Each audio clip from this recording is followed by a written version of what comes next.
Bonjour, bonjour. Je suis content de te retrouver encore ce matin. Et je bénis Dieu pour ta vie. Je bénis Dieu pour ce qu'il nous relève encore ce matin, de ce qu'il nous donne d'être debout, en bonne santé, et qu'il nous donne encore la possibilité non seulement de célébrer son nom, mais d'être à l'écoute pour mieux l'écouter et pour marcher selon ses instructions. Merci Seigneur pour ta bonté, merci pour ta fidélité. Gloire et honneur te soient rendus dans le nom de Jésus. Ce matin, mon frère, je voudrais t'encourager. J'ai une parole d'encouragement pour toi. C'est vrai que la dernière fois, je t'ai dit que tu étais une personne exceptionnelle, une personne de valeur et que tu n'étais pas le fruit du hasard et que ce que tu étais aujourd'hui était certainement, probablement, la résultante de tes choix passés, de tes choix antérieurs, de ce que tu as posé comme acte hier. Et c'est certainement ça que tu récoltes aujourd'hui ou que tu moissonnes aujourd'hui. Parce que la vie est faite de choix. Et je t'ai dit que rien n'est jamais totalement fini tant qu'il y a la vie. Rien n'est jamais totalement fini. Ce que tu veux moissonner demain, tu as intérêt à le semer aujourd'hui. À semer des bonnes choses aujourd'hui que tu moissonneras certainement demain. Donc, comme je te dis, ce matin, je veux bien t'encourager. Je veux bien partager avec toi une parole d'encouragement. Et comme je t'ai dit, la première et la meilleure décision que tu peux poser, ou bien le meilleur choix que tu pourrais poser, c'est celui d'accepter Jésus-Christ dans ta vie comme Seigneur et Sauveur personnel. C'est le choix le plus important que tu pourrais faire aujourd'hui. Aujourd'hui, si tu entends sa voix, n'endurcis pas ton cœur. Si tu entends sa voix, n'endurcis pas ton cœur et ouvre la porte de ton cœur. Il a dit, vous voici, je frappe, je me tiens à la porte et je frappe. Si quelqu'un entend ma voix, ou si tu entends ma voix et que tu ouvres la porte de ton cœur, j'entrerai et je souperai avec toi. J'entrerai et je souperai avec toi. Le Seigneur t'aime énormément et il veut souper avec toi. Il veut prendre du temps avec toi pour échanger, pour partager. Et ce matin particulièrement, ce que j'ai envie de te dire, ou bien la parole que j'ai pour toi, comme je l'ai déjà cité dans Apocalypse 3:20, c'est que si le Seigneur t'a sauvé, ce n'est pas au hasard. Il t'a sauvé pour avoir une relation, une intimité avec toi. Il t'a sauvé afin que vous puissiez marcher ensemble, main dans la main, pour accomplir les desseins qu'il a préparés d'avance pour toi. Mais pour ça, il a besoin d'avoir une relation, entrer en relation avec toi, en intimité, dans une profondeur avec toi. Et ce matin, comme je t'ai dit, il a dit, je me tiens à la porte et je frappe. Je frappe. Le Seigneur frappe à la porte de ton cœur ce matin. Si tu lui ouvres la porte, il entrera. Mais il ne va pas qu'entrer. Il va prendre le temps de souper avec toi, d'échanger avec toi, de communier avec toi, de t'apprendre. Il va t'apprendre à mieux te connaître toi. Tu sais, lorsque tu viens à Jésus, lorsque tu nais de nouveau, ce qui se passe, c'est que le Seigneur, le Saint-Esprit, vient habiter à l'intérieur de ton esprit. Mais pourquoi est-ce qu'il vient habiter à l'intérieur de ton esprit? C'est pour permettre à ton esprit de grandir, mais de grandir de la bonne façon. Pas de grandir comme tu as grandi hier, selon le monde, mais de grandir selon le royaume de Dieu. D'avoir une intelligence renouvelée, l'intelligence du royaume. L'intelligence qui te permettra de régner ici-bas, de dominer ici-bas. Mais pour ça, il a besoin que tu lui ouvres le cœur et que tu acceptes de communier avec lui. Communier avec lui, c'est quoi? C'est apprendre à échanger avec lui, à parler avec lui. Lorsque le Saint-Esprit vient habiter à l'intérieur de ton esprit, première des choses, il veut que tu sois conscient de ce qu'il est venu habiter.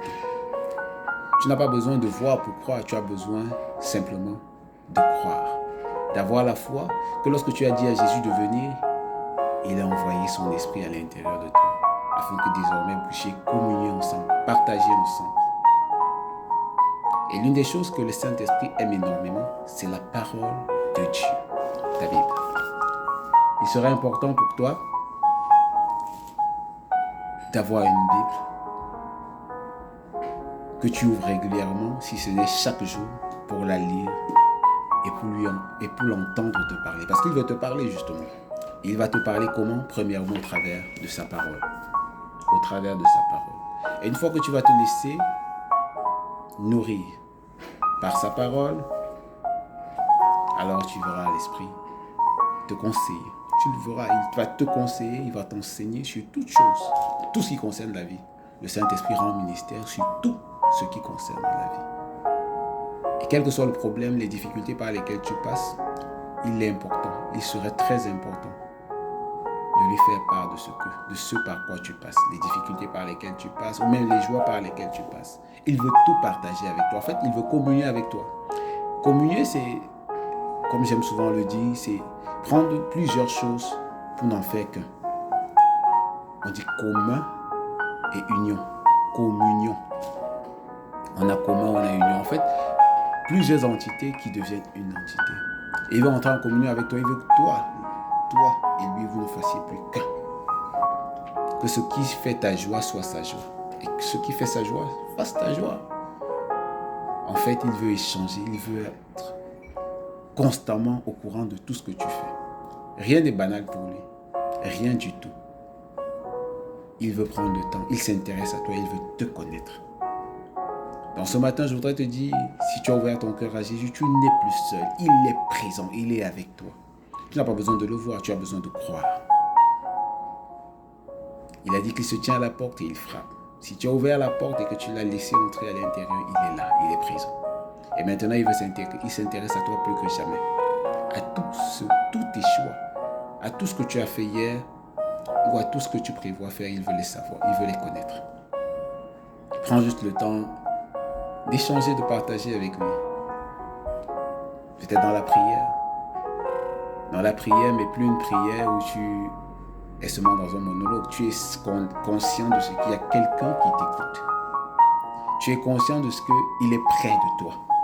Tu es conscient de ce qu'il est intéressé par tous les sujets que tu partages avec lui. Et lorsque tu l'as fait, attends-toi à ce qu'il te réponde. Attends-toi à ce qu'il te donne des conseils. Attends-toi à ce qu'il te donne des directives. En fait, la vie avec l'Esprit ou la vie avec Jésus est merveilleuse. Et il va te conduire dans cet apprentissage. Plus tu vas t'approcher de la parole, plus tu vas laisser la loi parfaite de Dieu agir à l'intérieur de toi, plus il va t'édifier, plus il va te conseiller, plus il va t'instruire. Je vais finir ce temps avec toi par cette parole du Psaume 32, verset 8, qui dit en fait, je t'instruirai, je te montrerai la voie. Je te conseillerai, j'aurai le regard sur toi. C'est ce qu'il fera, c'est ce qu'il fait. Et il veut continuer de le faire avec toi. Laisse-toi simplement conduire, laisse-toi guider, laisse-toi aimer par Dieu parce qu'il t'aime énormément. Il veut que tu le ressentes du dedans de toi, que tu le ressentes au-dedans, au plus profond de toi, qu'il t'aime et qu'il est présent. Mon frère, c'était la parole d'encouragement que j'avais pour toi ce matin. Ma soeur, c'était la parole que j'avais pour toi ce matin. Et je prie que tu la serres dans ton cœur, que tu la serres profondément dans ton cœur, afin qu'elle puisse porter du fruit pour la gloire de Dieu le Père. Au nom de Jésus. Sur ce, je te souhaite un bon dimanche. Ciao, ciao. Bye bye.